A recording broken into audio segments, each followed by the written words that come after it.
Halo semuanya, selamat datang di channel Saat Teduh Bersama. Channel ini sengaja dibuat untuk kamu yang mungkin selama ini rindu saat teduh atau merenungkan firman Tuhan, tapi selalu gagal untuk memulainya. Atau belum selesai membaca firman Tuhan sampai habis. Sekarang, kamu bisa memulainya bersama saya. Setiap pasal-pasal yang saya bacakan, kamu juga bisa ikutan membacanya ya. Kita akan sama-sama membaca dan merenungkan firman Tuhan sehari demi sehari sampai menyelesaikan seluruh Alkitab. Tidak lupa juga, saya ingatkan, jika kamu ingin saat teduh bersama setiap harinya, kamu bisa tekan tombol subscribe di bawah ini, dan kamu juga bisa sharekan video ini ke teman-teman kamu, supaya mereka diberkati. Mari kita mulai saat teduh bersama dengan memperkatakan janji iman atau promise of faith sebagai langkah komitmen kita bersama. Kita baca bersama-sama ya. Dimulai dari versi bahasa Inggrisnya. Kamu sudah siap? Kita mulai. I love my Bible. I read it every day. I meditate it. I just do it. I finish it and repeat it. Saya cinta Alkitab. Saya membacanya setiap hari. Saya merenungkannya. Saya melakukannya. Saya menyelesaikan dan mengulanginya. Mari kita berdoa. Tuhan Yesus, terima kasih untuk hari yang Kau berikan. Hari ini kami mau membaca dan merenungkan firman-Mu. Ajari kami untuk mengerti dan melakukannya di dalam hidup kami. Di dalam nama Tuhan Yesus. Amin. Matius pasal 4. Pencobaan di padang gurun. Maka Yesus dibawa oleh Roh ke padang gurun untuk dicobai iblis. Dan setelah berpuasa 40 hari dan 40 malam, akhirnya laparlah Yesus.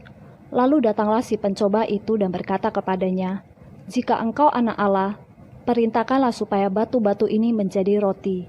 Tetapi Yesus menjawab, "Ada tertulis, manusia hidup bukan dari roti saja, tetapi dari setiap firman yang keluar dari mulut Allah." Kemudian iblis membawanya ke kota suci dan menempatkan dia di bumbungan bait Allah. Lalu berkata kepadanya, "Jika engkau anak Allah, jatuhkanlah dirimu ke bawah. Sebab ada tertulis, mengenai engkau ia akan memerintahkan malaikat-malaikatnya, dan mereka akan menatang engkau di atas tangannya, supaya kakimu jangan terantuk kepada batu." Yesus berkata kepadanya, "Ada pula tertulis, janganlah engkau mencobai Tuhan Allahmu."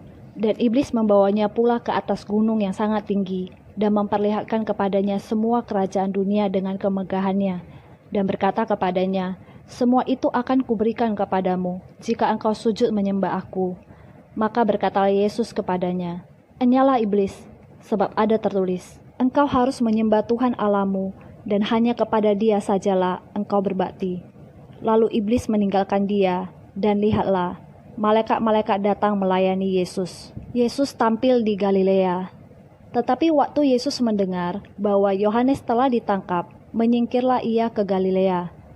Ia meninggalkan Nazaret dan diam di Kapernaum di tepi danau di daerah Zebulon dan Naftali. Supaya genaplah firman yang disampaikan oleh Nabi Yesaya, "Tanah Zebulon dan tanah Naftali, jalan ke laut, daerah seberang sungai Yordan, Galilea, wilayah bangsa-bangsa lain. Bangsa yang diam dalam kegelapan telah melihat terang yang besar, dan bagi mereka yang diam di negeri yang dinaungi maut telah terbit terang." Sejak waktu itulah Yesus memberitakan, "Bertobatlah, sebab kerajaan sorga sudah dekat." Yesus memanggil murid-murid yang pertama. Dan ketika Yesus sedang berjalan menyusur danau Galilea, ia melihat dua orang bersaudara, yaitu Simon yang disebut Petrus dan Andreas saudaranya.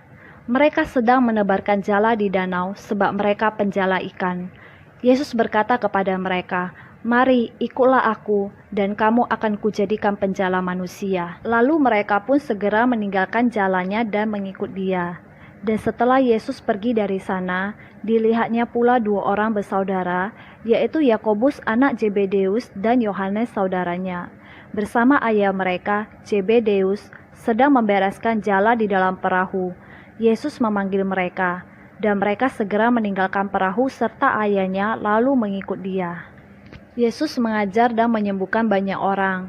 Yesus pun berkeliling di seluruh Galilea. Ia mengajar dalam rumah-rumah ibadat dan memberitakan Injil Kerajaan Allah, serta melenyapkan segala penyakit dan kelemahan di antara bangsa itu. Maka tersiarlah berita tentang dia di seluruh Syria, dan dibawalah kepadanya semua orang yang buruk keadaannya, yang menderita pelbagai penyakit dan sengsara, yang kerasukan, yang sakit ayan, dan yang lumpuh. Lalu Yesus menyembuhkan mereka. Maka orang banyak berbondong-bondong mengikut dia. Mereka datang dari Galilea dan dari Dekapolis, dari Yerusalem dan dari Yudea dan dari seberang Yordan. Kita sudah selesai membacakan satu pasal hari ini. Hore, selamat untuk kita semua. Sekarang waktunya kita menuliskan apa rema yang kita dapatkan dan juga aplikasi yang bisa kita lakukan dalam kehidupan kita sehari-hari dari perenungan yang kita baca tadi. Rema dan aplikasi yang akan kita tuliskan, saya beri judul Self-Care Check-in. Kenapa demikian? Karena saya mau setelah kita membaca dan merenungkan firman Tuhan, kita secara pribadi dan dalam keadaan sadar, kita menuliskan hasil dari perenungan firman Tuhan yang kita dapatkan di buku atau di dalam catatan pribadi kita masing-masing. Ini bukan sekedar mencatat loh ya. Ingat janji iman kita di awal tadi. Setelah membaca dan merenungkan, kita mau melakukan firman Tuhan. Apa itu rema? Rema itu adalah perkataan Tuhan secara spesifik kepada orang tertentu dengan kebutuhan tertentu. Biasanya mengambil ayat tertentu. Tapi di sini bisa juga kita langsung menuliskan saja rema yang kita dapatkan dengan bahasanya kita sendiri. Dan berikut aplikasi. Apa itu aplikasi? Aplikasi adalah melakukan atau mempraktekkan sesuatu yang kita mengerti. Jadi di sini sesuatu yang mau kita lakukan, cukup tuliskan satu saja. Kalau bisa sejelas atau sedetail mungkin, apa yang mau kita lakukan atau kita ubah dari rema yang kita dapat. Rema yang saya dapatkan di dalam Matius pasal 4 ini ada di dalam ayat 3, 6, dan 10. Di sana ada percakapan antara iblis dan juga Yesus. Di sini ada 2 kali di mana iblis mencoba menantang Yesus untuk menunjukkan kemampuan dan kehebatannya. Di dalam perikopnya dikatakan seperti ini, jika engkau anak Allah, perintahkanlah supaya batu-batu ini menjadi roti. Yang kemudian yang lainnya, jika engkau anak Allah, jatuhkanlah dirimu ke bawah. Dan sampai yang ketiga kalinya, iblis mencoba memberikan penawaran kepada Yesus. Dikatakan seperti ini, semua itu akan kuberikan kepadamu jika engkau sujud menyembah aku. Dan dari ketiga tantangan ini, Yesus berhasil melewatinya dengan baik. Yesus tidak perlu menunjukkan kehebatannya atau kekuasaannya kepada iblis agar dapat pengakuan dari iblis bahwa Yesus adalah anak Allah. Yesus tetap teguh di dalam imannya dan tetap memegang firman Tuhan sebagai dasar prinsip hidupnya. Aplikasi yang mau saya lakukan, saya tulis adalah miliki rasa cukup. Saat kita memiliki Yesus, itu sudah cukup. Sebagai anak-anak Tuhan, kita tidak perlu melakukan sesuatu atau berusaha jadi hebat demi mendapatkan pengakuan manusia. Asal diakui Tuhan sebagai anaknya, itu sudah cukup. Apa nih rema dan aplikasi yang kamu dapatkan?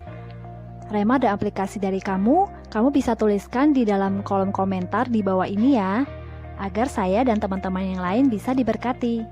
Mari kita mengakhiri perenungan hari ini dengan doa. Mari kita bersatu di dalam doa. Tuhan Yesus, terima kasih untuk rema dan aplikasi yang Engkau ingatkan untuk kami lakukan. Mampukan kami untuk dapat mempraktekkannya dalam kehidupan kami sehari-hari. Di dalam nama Tuhan Yesus, amin. Terima kasih. Sampai ketemu lagi. God bless.